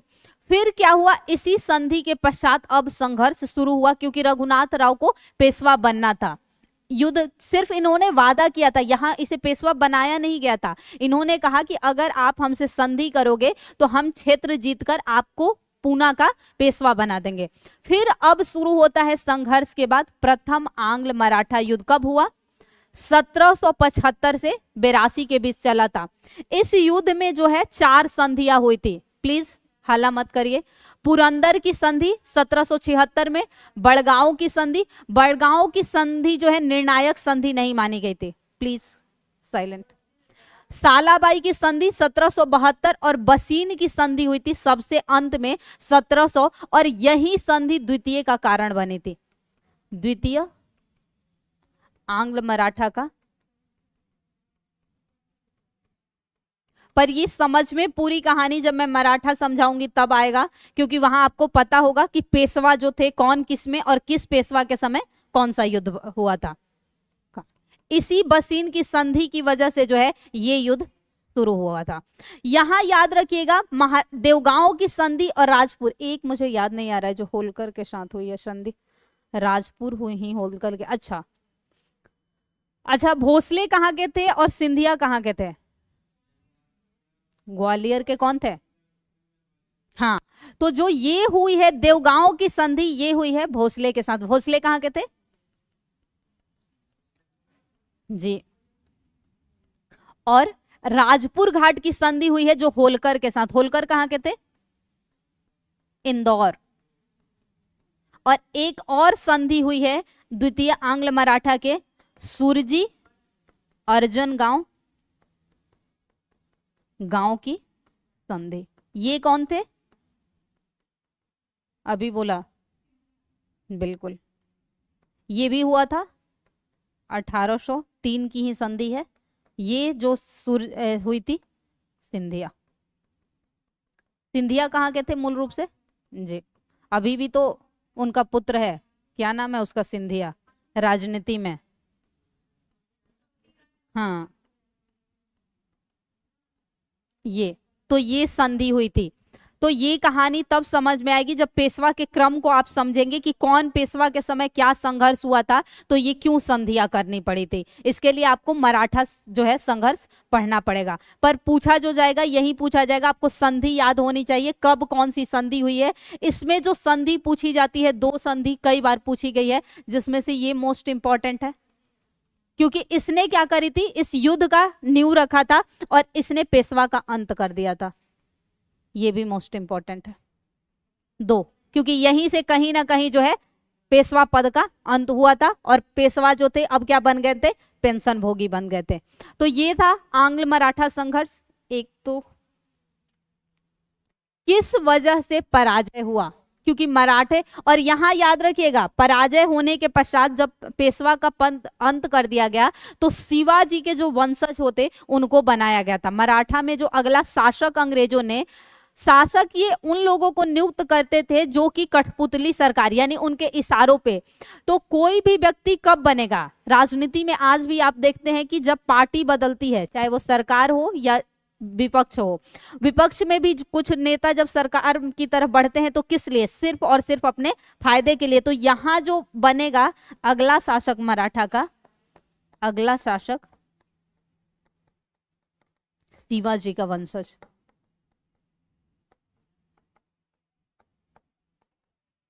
वो बन जाएगा अगला। अब यानी इन मराठों का अंत हो जाएगा। नेक्स्ट, किस कारण से पराजय हुआ? एक तो इनकी आर्थिक स्थिति खराब, जो तृतीय युद्ध हुआ था पानीपत का, इसमें बहुत क्षति हुई थी मराठों को, तो उनकी आर्थिक स्थिति वहीं से कमजोर हो गई थी। इसलिए विकेंद्रीकरण जो है, अलग अलग जब भी ऐसे बंटवारा हो जाता है, वैसे भी मान लीजिए ये एक है, मजबूती अधिक होगी, फिर अलग अलग अगर आप बांट देंगे तो वहां कमजोर हो जाएंगे शासक। तो इसलिए परस्पर विश्वास का, जो इनमें आपसी ही लोग थे, इनके जो अधिकारी थे, इनको आपस में विश्वास नहीं होता था। इसलिए जैसे रघुनाथ राव ने अपने ही भतीजे को विष देकर हत्या कर दिया था, किस लिए? सिर्फ पेशवा का पद पाने के लिए। तो आपसी इनमें नहीं था। इसके अलावा दोषपूर्ण आर्थिक संगठन, यानी कि जिस तरह से काम करना चाहिए आर्थिक तौर पर मजबूती लाने के लिए, ऐसा काम नहीं हुआ। सैन्य व्यवस्था इनकी अच्छी नहीं, जिसकी वजह से कमजोर सैनिक क्या बोलते हैं, सैन्य व्यवस्था या प्रशिक्षण सही से नहीं होने की वजह से। तृतीय जो, अगर पानीपत के युद्ध में मराठा नहीं हारे होते तो आंग्लों के साथ ऐसी उनकी बुरी स्थिति नहीं हुई होती। उसके अलावा सुदृढ़ शासन व्यवस्था का अभाव, यानी कि जो प्रशासन में सही तरीके से कार्य होना चाहिए वो नहीं हुआ था। इस वजह से आत्मनिर्भरता का अभाव। कई बार क्या होता है कि हम लोग खुद, ह्यूमन नेचर है कि आप मान लीजिए, हम लोग जब भी एग्जाम्पल ले, अपने ही फील्ड से ले, जैसे हम तैयारी करते हैं तो कई बार जब रिजल्ट निगेटिव हो जाता है तो हम में खुद सेल्फ कॉन्फिडेंस जो है लो होता है कि यार इतना पढ़ रहे हैं और नहीं हो रहा है। तो ये इनमें भी क्या था? आत्मनिर्भरता का कमी थी। लेकिन याद रखिए कभी कभी प्रिपरेशन में होता है कि लक होता है, ये मान के चलिए कि लक फैक्टर होता है, पर वो कब होता है? जब आप मेहनत करें। वैसे लोगों के लिए लक कभी नहीं, कि जो पढ़ा नहीं और बस बोला हमारा तो भाग, वो ज्यादा कहते हैं कि हमारा भाग्य शांत नहीं देता, उनके लिए नहीं है। उग्र राष्ट्रीयता का, यानी कि मराठा होने का बहुत ज्यादा उन पे वो था कि हाँ हम मराठी हैं तो ऐसे हैं, हम पैदा ही युद्ध के लिए, जैसे राजपूतों को लेकर कहा जाता है कि हम पैदा ही हुए हैं युद्ध करने के लिए। उनका एक अलग ही जो है अंदाज रहेगा कि हाँ कोई माइंड ना करे अगर हो तो। योग्य नेतृत्व का अभाव, कोई भी योग्य नेतृत्व करने। अंग्रेज शक्ति सर्वोच्च, चाहे वो यूरोप के मामले में कहे जाए या भारतीयों के मामले में कहा जाए, अंग्रेजों के जो वो थे सैनिक थे वो ज्यादा प्रशिक्षित थे और संगठित थे। इस वजह से जो है ये पराजय हो गया और यहीं से जो है मराठों का अंत माना जाता है। आंग्ल सिख संघर्ष। अब याद करिए, जब मैंने पिछली क्लास में 10 सिख गुरुओं के बारे में बताया था तो मैंने बोला था कि जब सिख पद का अंत किसने कर दिया था? गुरु पद का। जी जी लिख लीजिए, आपको पीडीएफ भी मिल जाएगा मैम, वैसे मैं कर दे रही हूँ। हाँ, गुरु गोविंद सिंह ने अंत कर दिया। तो गुरु गोविंद सिंह के अंत करने के बाद कौन नेतृत्व संभालता था? गुरु पद तो समाप्त हो गया था, बंदा बहादुर। बंदा बहादुर का एक पुत्र था, उन दोनों की हत्या किसने करवा दी थी? किस मुगल शासक ने? नहीं, औरंगजेब तो 1707 में ही मर चुका था। याद रखिएगा, गुरु में तीन ऐसे रहे, 2 गुरु ऐसे रहे जिनकी हत्या मुगलों द्वारा करवाई गई, और एक बंदा बहादुर और उसके पुत्र। जहांगीर ने किसकी हत्या करवाई थी? जी। और औरंगजेब ने किसकी करवा दी? याद करिए, दिल्ली में जो वो है क्या, हाँ तेग बहादुर की हत्या, इसीलिए दिल्ली मैंने बोला, दिल्ली में उनके नाम पे वो भी है और जीटीबी नगर भी है, उनकी हत्या करा दी। बंदा बहादुर की हत्या जो कराई थी वो फर्रुखसियर द्वारा करवाया गया था। फर्रुखसियर ने बंदा बहादुर और उसके पुत्र की जब हत्या करवा दी तो वहां पर क्या हुआ, सिखों की स्थिति कमजोर हो गई, क्योंकि अब कोई नेतृत्वकर्ता नहीं बचा। लेकिन पुनः सिख जो है उदय हुए, उन्होंने कुछ ऐसी प्रथाएं लगी, जिसमें से एक तो प्रथा थी राखी प्रथा कहलाती थी, एक प्रथा एग्जैक्ट मैं याद नहीं कर पा रही हूं, एक और कोई प्रथा, और इसी के बीच जो है कई जो है 12 मिसल, यानी जहां पर जो सिखों का क्षेत्र होता है वो मिसल कहलाता है। 12 मिसल जो है उदय होते हैं अलग अलग क्षेत्रों में। वो क्षेत्र कौन से थे, लाहौर, पंजाब, सिंध, इन्हीं प्रांतों में जो है 12 मिसलों का उदय हुआ। इनमें से एक ही जो है सबसे ज्यादा फेमस हुआ, वो हुआ रणजीत सिंह। कौन था, क्या नाम था, सुकरचकिया। हो गया मैम, ये यहां होगा।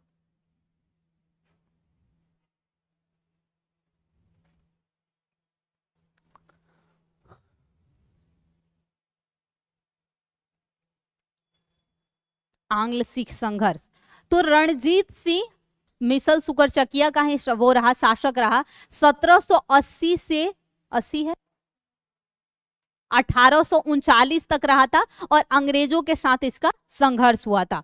इसके समय जो है राजधानी जो थी, सिखों की राजधानी कहाँ थी उस समय, इसने ही स्थानांतरित की थी, लाहौर।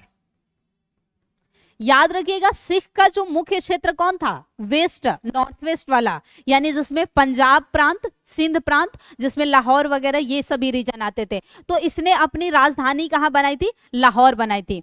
1799 में रणजीत सिंह ने लाहौर पर कब्जा किया और उसे अपनी राजधानी, यहां नोट भी है, राजधानी बनाया। और फिर 1802 में अमृतसर पे अधिकार किया और यहां पर एक संधि भी हुई थी अंग्रेज और इसके बीच, जो कि किस नाम से जानी जाती थी, अमृतसर की संधि।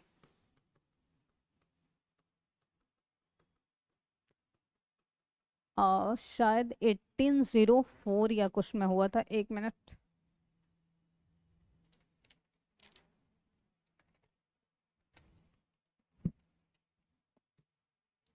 हाँ, इस समय जो वो था गवर्नर मेटकॉफ था, 1809 में हुआ था, लॉर्ड मेटकॉफ।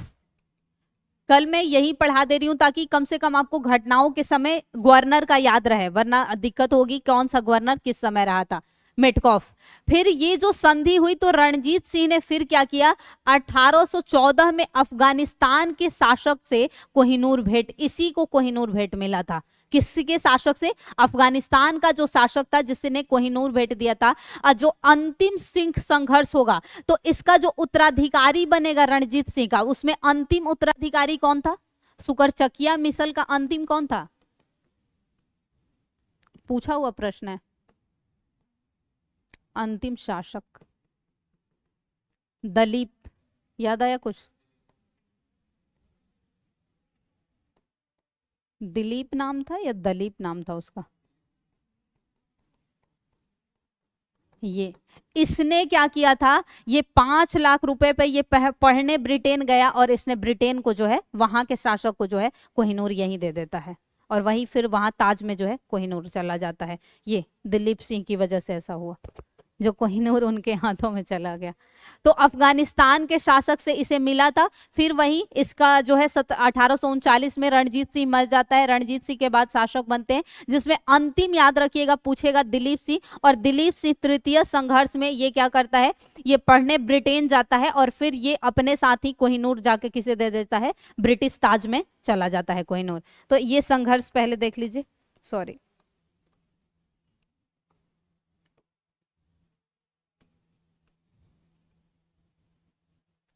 आंग्ल सिख संघर्ष, इसमें कौन कौन से हुए थे, प्रथम आंग्ल सिख संघर्ष हुआ था 1845-46 में, 1839 में उसकी मृत्यु हो गई थी, उसके बाद हुआ था।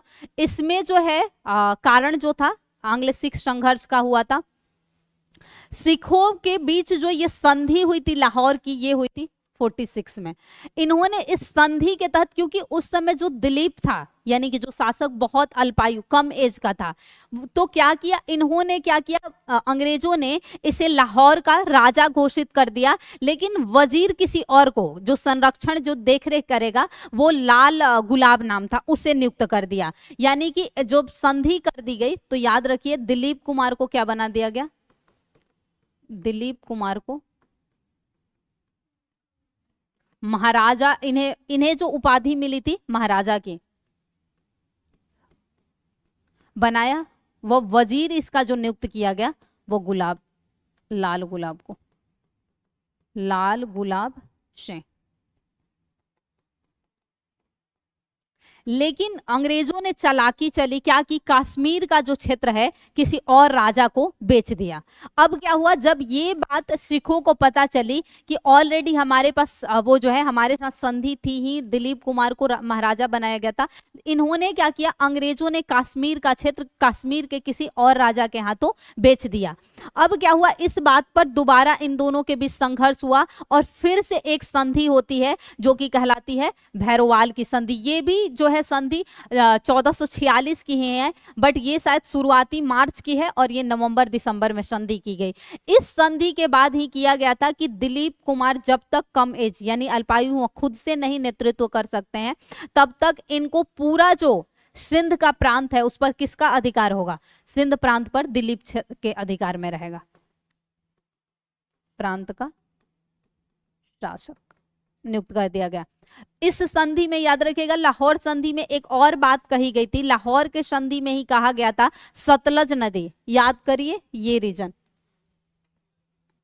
ये हुआ गुजरात का ये, तो यहां जब सिंध जाती है, सिंध की कुछ नदियां इधर प्रवाहित होती है, 5 जो सहायक, तो दक्षिण का क्षेत्र यानी कि सतलज नदी के दक्षिण के क्षेत्र पर अंग्रेजों का अधिकार था। उस समय भी किसका अधिकार था, दक्षिण के क्षेत्रों पर, यानी जो निचला हिस्सा होगा उस पर अधिकार होगा अंग्रेजों का। लेकिन लाहौर का जो मेन राजा किसे घोषित किया गया था, दिलीप सिंह को। लेकिन उल्लंघन करने पर कश्मीर जब किसी और के हाथों में बेच दिया गया तो फिर से हुआ भैरोवाल की संधि और सिंध प्रांत पे किसका अधिकार हुआ, वो कहा गया कि होगा दिलीप कुमार का, जब तक वो बड़े नहीं होते हैं। लेकिन इसमें क्या होता है, जब वो बड़े हो जाते हैं तो उन्हें पेंशन भोगी बनाकर ब्रिटेन पढ़ने के लिए भेज दिया जाता है और वो अपने साथ ही कोहिनूर हीरा लेकर वापस चले जाते हैं।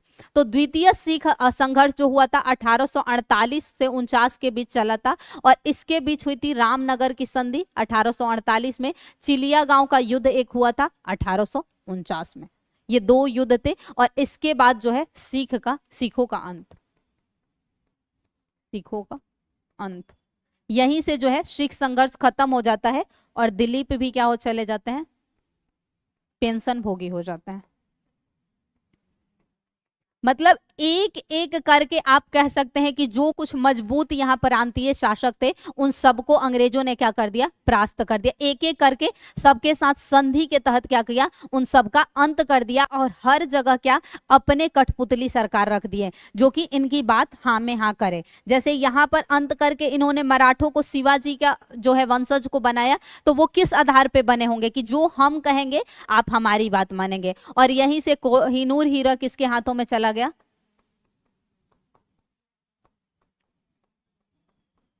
ब्रिटेन के हाथों में, ब्रिटेन की ताज बन गया। उसकी भी कहानी है कैसे कैसे मिली थी, वो जब हम मध्यकालीन इतिहास पढ़ेंगे वहां पढ़ लेंगे। तो ये रणजीत सिंह के साथ हुआ था। अब कुछ और छोटे मोटे युद्ध हुए और संधियां, इसमें बस कुछ मत याद रखना, सिंपली सिर्फ युद्ध याद रखना, संधि याद रखना, बहुत कहानी मत याद रखना। क्या होता है कई बार दिमाग में बहुत कुछ भी बढ़ता है तो हम कहानी ज्यादा याद रहती है, इंटरेस्टिंग होती है और इंपॉर्टेंट पॉइंट भूल जाओगे। आंग्ल नेपाल युद्ध क्यों नेपाल के साथ हुआ, क्योंकि मैं जितनी बार पढ़ाते वो भारत शब्द नहीं यूज करती हूँ, क्या यूज करती हूँ, भारतीय उप महाद्वीप। इसका मतलब क्या है, भारत के साथ साथ नेपाल का, भूटान का, वर्मा, अफगानिस्तान, ये सभी क्षेत्र जो किसके हिस्से में थे, भारत के हिस्से में। इसलिए मैं भारतीय उप महाद्वीप बोलती हूँ, ना कि भारत। 1814 से 16 के बीच हुई थी और 16 में ही हुई थी संधि, कौन सी कहलाती थी, सुगौली की संधि। यहां पर आप जानते हैं जो हुआ था, लॉर्ड हेस्टिंग्स का समय काल था। नेपाल में जो गोरखा हैं जिन्होंने बहुत बार जो है गोरखाओं की जो सेना थी उस समय भारतीय उपमहाद्वीप के मजबूत सेना में से एक मानी जाती थी। इनकी सेना बहुत मजबूत थी गोरखा की, क्योंकि जब आप देखेंगे 1800 वो कब हुआ था, असहयोग आंदोलन के बाद एक घटना हुई थी जब गुजरात के वो नमक सत्याग्रह, कब की बात है, सविनय अवज्ञा आंदोलन। उस समय गोरखा, अंग्रेजों ने इन पर अधिकार किया था लेकिन गोरखा ने भारतीयों पर गोली चलाने से मना कर दिया था। जब आप पढ़ेंगे एक और घटना है, क्या नाम था उनका, लाल कुर्ती, घटना किससे संबंधित है, उनका क्या नाम है, वो संगठन जो था हाँ अबुल गफार खां। उस समय के भी संघर्ष में गोरखाओं ने ना वो अंग्रेज को साथ देने का मना कर दिया, सबसे मजबूत सेना मानी जाती थी। तो इनके साथ जो हुई थी 1816 में सुगौली की संधि, 2 पॉइंट याद रखना है, लॉर्ड हेस्टिंग्स के समय काल की घटना है, ईयर याद रखना, बस ये सब चीजें स्किप कर देना। नेक्स्ट, प्रथम आंग्ल वर्मा युद्ध, वर्मा किसे कहते थे, वर्मा उस समय, जी बिल्कुल, ये हुआ 1824 और 26 में। इस समय देखिए 3 हुआ था। पहला हुआ था लॉर्ड एमहर्स्ट के समय, जो मणिपुर और असम का क्षेत्र है, यानी कि नॉर्थ ईस्ट का जो रीजन है, वहां पर बर्मा के प्रवेश, यानी जब म्यांमार के सेना ने प्रवेश किया तो लॉर्ड हेम्स्ट ने किया था, और ये युद्ध हुआ 1824 में शुरू, और 26 में किस संधि के तहत अंत कर दिया गया, यानवो की संधि के साथ इसका अंत कर दिया। 2 पॉइंट याद रखना है, लॉर्ड एमहर्स्ट और यानवो की संधि, इससे ज्यादा कुछ नहीं। द्वितीय आंग्ल बर्मा युद्ध, इसमें कोई भी निर्णायक अंतिम नहीं हुआ था, बस याद रखिएगा लॉर्ड डलहौजी, और क्यों, इसकी जो नीतियां थी उसकी वजह से। हाँ एक बात और याद रखिएगा, जो तृतीय, प्लीज साइलेंट, तृतीय आंग्ल मराठा संघर्ष भी हुआ था, वो भी हुआ था डलहौजी की, क्या बोलते हैं, डलहौजी नहीं था, कौन था उस समय, उसकी नीति, ईयर को याद करना, ये था मराठा सिख,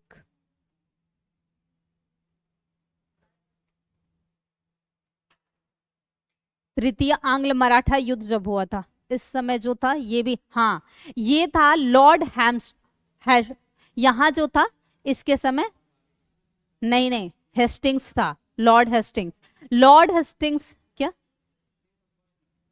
यहाँ आंग्ल मराठा युद्ध में, हाँ एक दोनों है अलग, वो आप बात कर रही हैं वारेन हेस्टिंग्स ने, जिसने द्वैध शासन का अंत किया था, वो यहाँ होगा। द्वैध शासन का अंत 1772 में किया गया था, यहाँ मैं लॉर्ड की बात कर रही हूँ। लॉर्ड हेस्टिंग्स ने पिंडारी होते थे, पिंडारी कोई नहीं होते थे, मराठों में ऐसे व्यक्ति होते थे जो सेना में भाग लेते थे लेकिन अवैतनिक, और उन्हें क्या मिलता था, जब वो जीत होता था तो जो मुनाफा, यानी कि युद्ध में जितना धन प्राप्त होता था उसका कुछ हिस्सा वो लेते थे। लेकिन लॉर्ड हेस्टिंग्स ने क्या किया था कि उनके जो है दमन कर दिया था, यानी उनके जो अधिकार थे उसको खत्म कर दिया था। और ये इसलिए ये जो मराठा संघर्ष हुआ था किसी कारण से नहीं हुआ था, किसी पेशवा की वजह से नहीं हुआ था, लॉर्ड हेस्टिंग्स की जो नीतियां थी उसकी वजह से हुआ था। और नीतियां कुछ नहीं थी, पिंडारी हमेशा पूछा जाए तो याद रखिएगा, मराठों में अवैतनिक, बहुत हल्ला करती हैं आप लोग, अवैतनिक तरीके से काम करने वाले लोगों को क्या कहा जाता था, पिंडारी। तो ये याद रखिएगा, किसी कारण से नहीं युद्ध हुआ था। ये पॉइंट्स बस थोड़ा सा रिलेट याद करने के लिए सही होता है। ये हुआ था तो लॉर्ड डलहौजी की विस्तारवादी नीति के अंतर्गत हुआ द्वितीय वर्मा युद्ध, कोई संधि नहीं हुई क्योंकि कोई भी निर्णायक अंत नहीं हुआ। तीसरा जो हुआ था डफरिन के समय 1885, उत्तरी वर्मा यानी म्यांमार का जो उत्तरी हिस्सा है उस पर आक्रमण किया गया था अंग्रेजों द्वारा, तो हुआ था तृतीय आंग्ल वर्मा युद्ध। प्रथम आंग्ल अफगान युद्ध ये हुआ था 1839 से 42। उस समय कौन था गवर्नर, लॉर्ड ऑकलैंड था। प्रथम आंग्ल अफगान युद्ध लड़ा गया, वो छोड़ो, यहां याद रखो 42 से 78 अफगानिस्तान के प्रति अहस्तक्षेप की नीति को अपनाया गया, यानी किसी तरह के हस्तक्षेप नहीं करना किसी उसके कार्यों में, और इसी के तहत जो हुआ था इसमें किसी प्रकार की कोई संधि नहीं हुई थी। अफगानिस्तान के किसी युद्ध में कोई संधि नहीं होती। दूसरा आंग्ल अफगान युद्ध, बस कुछ मत याद रखना, 2 पॉइंट याद रखना, युद्ध का समय काल हुआ था, संधि अगर हुई है तो याद रखना है, और नहीं तो अगर उस समय गवर्नर जो है, उसके अलावा कोई पॉइंट मत याद रखना अन्य वाले में। 1878 में अंग्रेजों ने अफगानिस्तान पर हमला कर दिया। उस समय यहाँ का जो शासक था उसका नाम याद रखना है, शेर अली था। शेर अली क्या किया कि जब हमला किया गया तो अफगानिस्तान और इसकी उस समय राजधानी थी काबुल, छोड़कर भाग गया ये। लेकिन बाद में अंग्रेजों ने इसका पुत्र जो था 79 में ये शरण लिया था, जहां पर वहीं पे इसकी मृत्यु हो जाती है, और इन्होंने काबुल पर कब्जा करके इसी का बेटा था याकूब खां, इसी को शासक बना दिया था, लेकिन कठपुतली सरकार बनाई थी। इतने में शांति के लिए अंग्रेजों के साथ यहां संधि हुई है, गंडामक की संधि। किस संधि, ये याद रख लेना, बस और कुछ नहीं।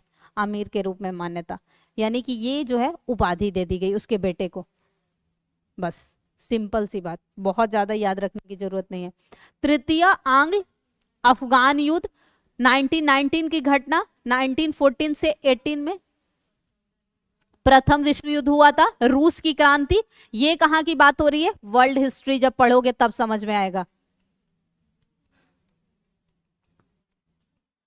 प्रकोप से अफगानिस्तान सहित अधिकांश इस्लामी क्षेत्रों में ऑटोमन साम्राज्य, टर्की, जब वो वर्ल्ड हिस्ट्री पढ़ेंगे तब समझ में आएगा। मजबूत ब्रिटिश विरोधी भावना के कारण समर्थन को जन्म, तो ये जो है वर्ल्ड हिस्ट्री जहां पढ़िएगा तो बस इसमें समय काल याद रखिएगा।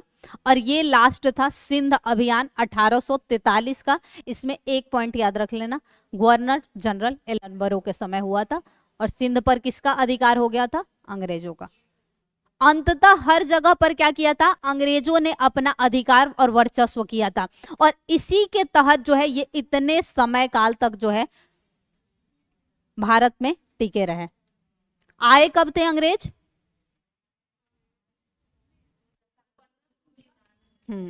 रहे गए कब, सोचो, इतने समय काल तक किसी और देश पर आके उन्होंने शासन किया, और 1765 के बाद तो सोचिए कि धीरे धीरे धीरे करते करते 1857, उससे पहले जो क्या बोलते हैं औपनिवेशिक चरण पढ़ते हैं हम लोग,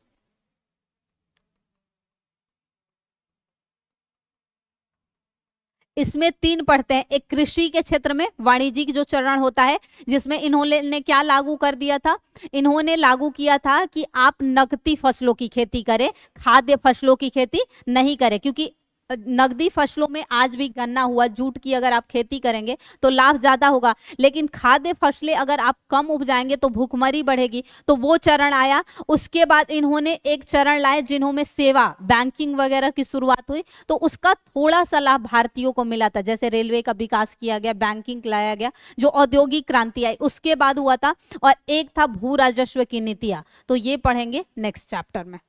तो कल आप लोग बताइए क्या पहले वो पढ़ना है गवर्नर जनरल, या ये चैप्टर जैसा चल रहा है रेगुलर चलने दिया जाए, ठीक है। तो आज के लिए इतना ही, धन्यवाद।